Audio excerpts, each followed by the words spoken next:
Nel 1907 il soprintendente archeologo Antonio Taramelli scavò un edificio termale in località Bonaria.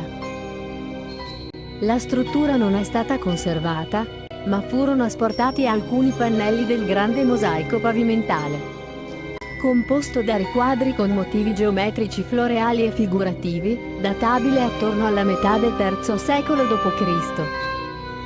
Osserviamo i mosaici da vicino. Pannello di mosaici di cui si conserva parte della fascia che formava il riquadro, con motivo a trecce e bordo esterno greca.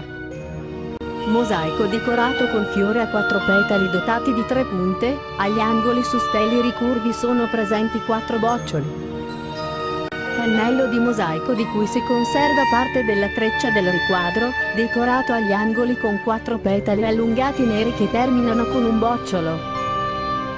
Mosaico con corteo di creature mitologiche marine, un nereide a torso nudo siede su un toro marino, tenendo il velo con la mano destra alzata. Piaciuto il video? Iscriviti al canale, lascia un mi piace e condividilo.